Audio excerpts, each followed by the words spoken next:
Jose, second camp with Robert now.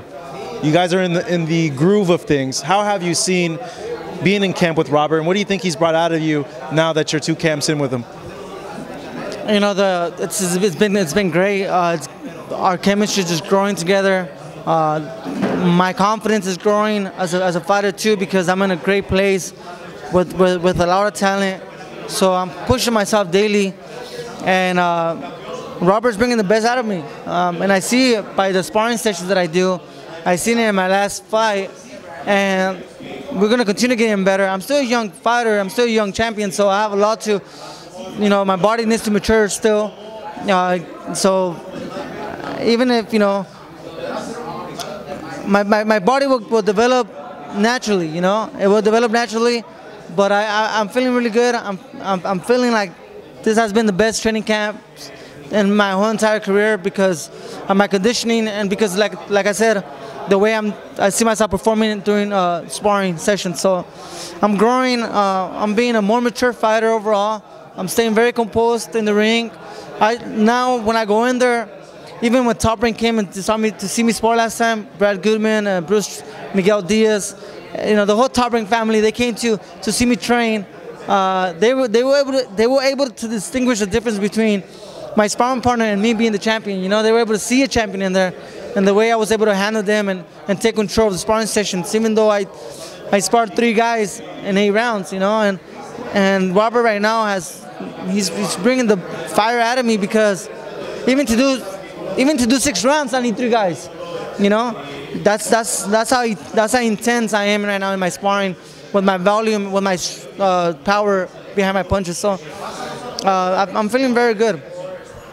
You have the 2 camps already in the book, and you're saying that you're happy with how they've gone. So what made you go and switch over to Robert? What was going on with the camps prior with Freddie that made you say, you know what, maybe I need a different look, a different teacher to take me to where I want to go?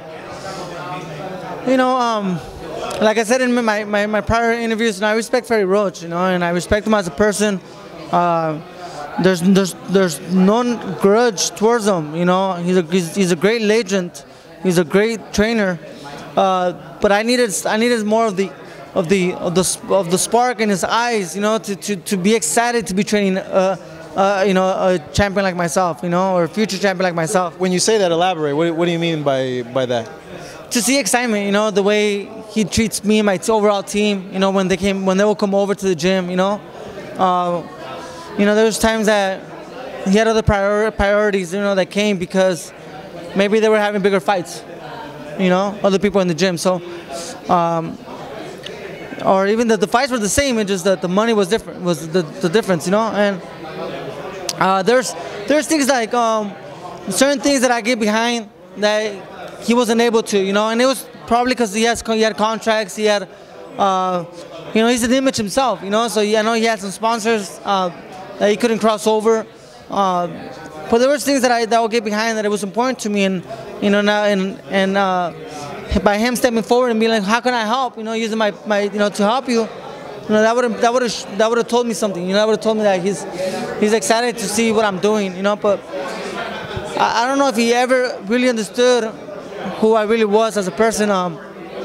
But he knows I was a good fighter, and every time he was there, I pushed myself, you know. I felt motivated to be training under the hands of Freddie Roach, you know.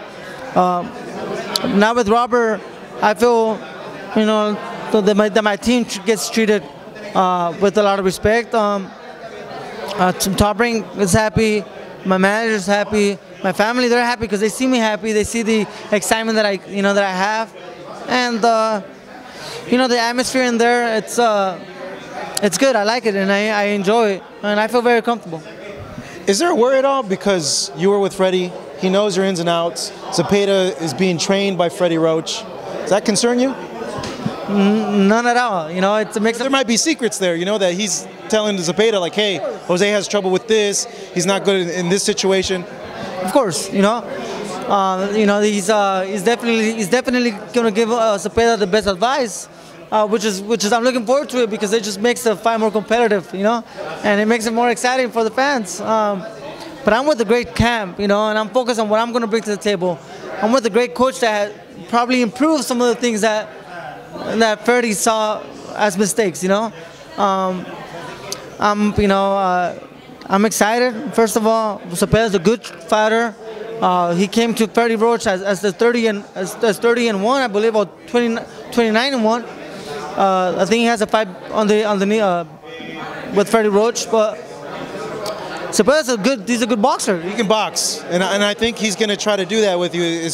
You would think, looking from the outside, he's going to try to box you instead of you trying to lull him in into like a tit-for-tat type fight. Yeah, you know, he's a southpaw. That's what southpaws do. You know, but it's my job to do my job. You know, it's my job to improve and to grow as a fighter, to take control of the fight. You know, and do something that's going to surprise him. You know, I'm looking forward to it, man. You know, for me it's quite an honor to be in the mix of this type of fights. You know, like I said, I'm a young champion, and I train like a young, hungry champion. You know, I don't train like I have it made. You know, I train like I want to grow and I want to get better, and I don't want to lose. You know, I train to win,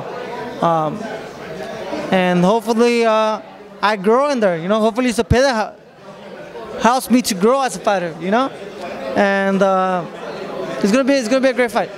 So if you win, fans want to see you fight Regis Prograis or the winner of the World Boxing Super Series tournament if it happens, because I know right now it's a little bit shaky if it's going to happen or not.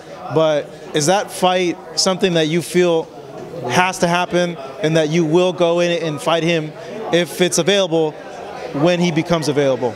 Of course it's a fight that's going to happen. It's a matter of when it happens. You know, it's not if. I know we're willing to fight each other. You know, he knows it and I know it. You know, I know he has that tournament. You know, and I don't know when it'll be over.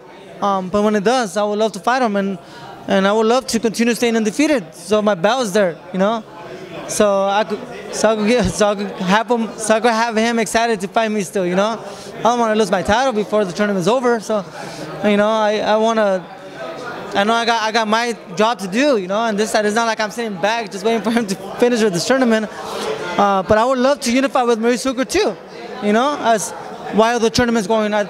Maurice Hooker is not in the tournament, so I think that's a fight that could happen. But the only difference is that Prograis promoter, Lou DeBella, he jumps from network to network, which is easier for the fight between me and Prograis to get done because Lou DeBella doesn't have a network behind him. Eddie Hearn, who's Maurice Hooker, he does have the zone, and hopefully the promoters are able to work together, you know, and do it for the benefits of us, the fighters. Because, you know, we'll get paid more, and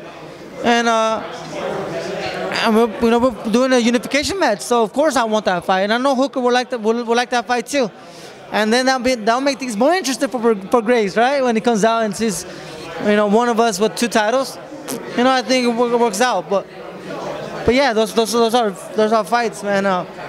You know, for me as a fighter, you know, I don't always want to defend. You know, there's nothing to win besides another defense. I want to fight with a bigger name. You know, I want to take it to the next level too. You know, I want to.